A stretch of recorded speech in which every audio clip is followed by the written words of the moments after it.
So the practice plan that I've written is for a CrossFit introduction class for 18 to 21-year-olds.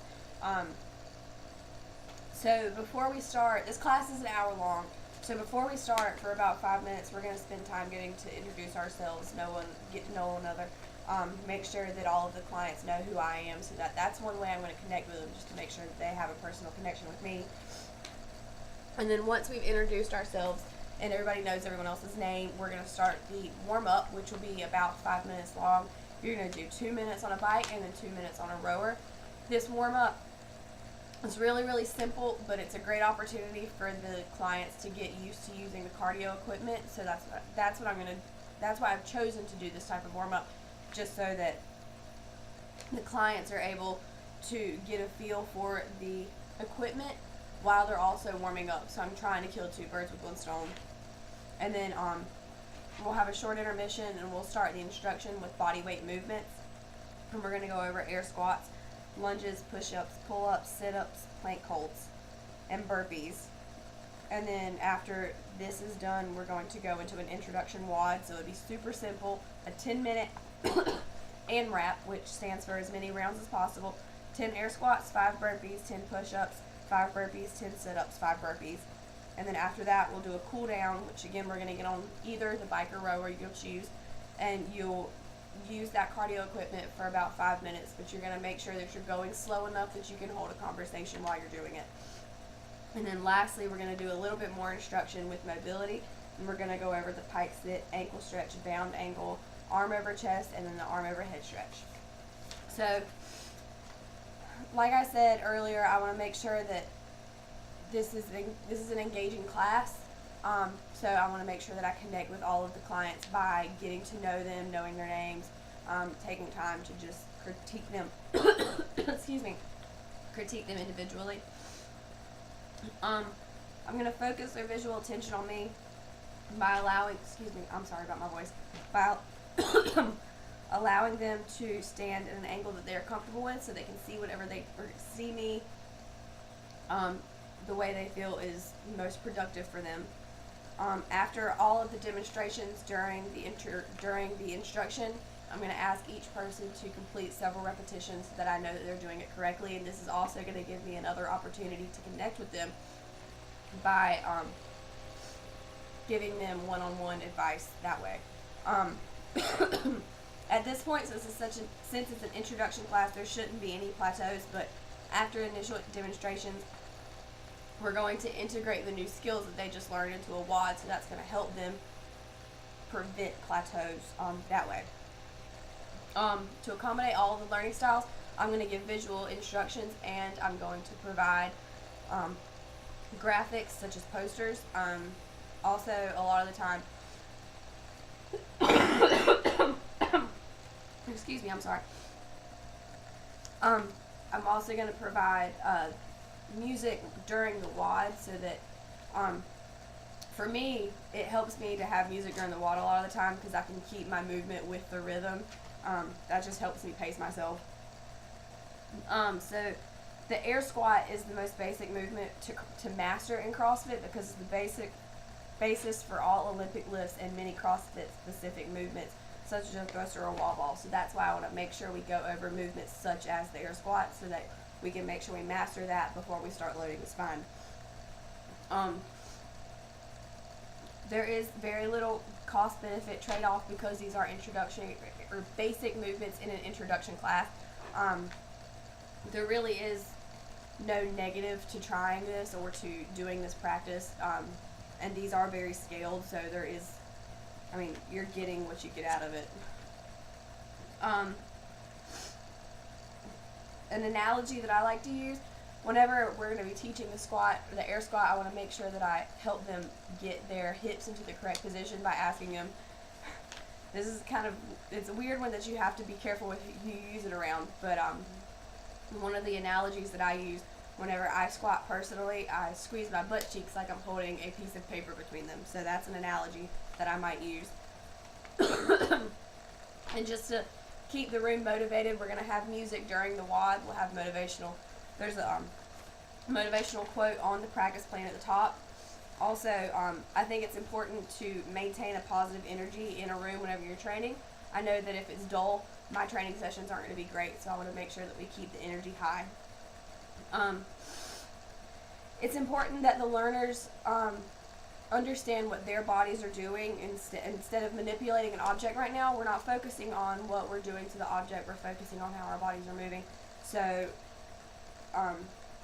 and then also, if these clients are old enough that they should be able to take instruction on how to move their body through space and understand it, rather than like a child getting this same instruction and not understanding what it means to keep your hips down or to get pillow parallel. Regulatory conditions in this first CrossFit class are the client's own bodies. So you just have to be aware of what your body's doing in space. Verbal cues like staying on your heels, keeping the body flat during a plank, keeping your chest up. We're going to have clients perform repetitions of the movements that they are learning after each set of demonstrations, and this is a whole practice, a full hour, once a day, as many days in a row as you want. And then, after the intro classes, as many days as you want. And then all movements will be happening in the frontal plane, so there is no need to accommodate for righty or lefty. You squat like this, you plank like, there is no right, left-handed for this series of workouts. And then there is going to be one more introduction class following this one. Clients are required to come to 2 of them. So that's how we're going to schedule and space out the practice times. Okay, I'm sorry. Excuse me.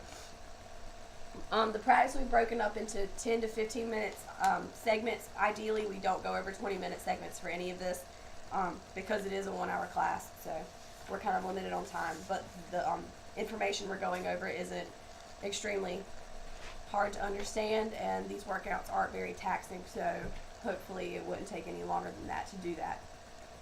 To determine the capabilities of my clients, I'm gonna have to take responsibility to look at how they're moving. If I see someone who is squatting with a rounded back in an air squat, I'm not going to load their spine until we can fix that issue. There is no bilateral transfer. Like I said, all the movements happen in the frontal plane, so both sides of the body are moving at the same time in the same directions. Hopefully there won't be any frustration with these movements because they are so simple, but if there is any, I would just want to make sure that I am motivational towards the athletes. My clients know that they can come to me with questions. I want to make sure that I am there for them during the workout. Whenever they feel like they can't finish, just remind them, yes, you can do this. If it wasn't hard, it wouldn't. If it wasn't challenging, it wouldn't be worth it. And then the goal for each CrossFit session should be make small improvements each day. So if I see that I'm on my heels, I want to make sure that I focus on putting myself back. Or if I see myself on my toes, I want to make sure I'm focusing on sitting myself back so my squat position can improve each day. And then there won't be a serious need for mental imagery because these are very basic movements. Before I do a lift, I like to imagine myself making it. If I don't believe I can make the lift, there's no point in touching the bar because I've already convinced myself that I'm not going to make it. So, since there isn't any object manipulation in this case, I think the only mental imagery you would need to provide during this is, just telling the athletes, telling the clients during the WOD, yes, you can finish whenever they feel like they're not going to. And then variable practice will come in later. That can include weight changes, not doing something RX, doing scaled. If you don't have a certain gymnastics movement, scaling it or adding equipment so that you can complete it. Contextual interference. For this, I would add a PVC pipe or a empty barbell. Like I said, I want to keep these movements very basic, and I don't want to focus on object manipulation during this practice. So that's the only way I would do it, very, very lightly. Like I said, these are mass classes, 1 hour a day each day. And then the time allocated for this intro class is determined by the difficulty of the movements. So, There's not going to be a lot of work done in the very beginning of this because it's all instruction, and then the second half is when we'll start working to do like doing the WOD.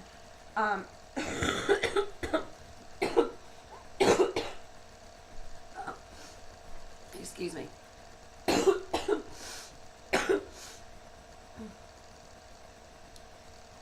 Okay, so one moment.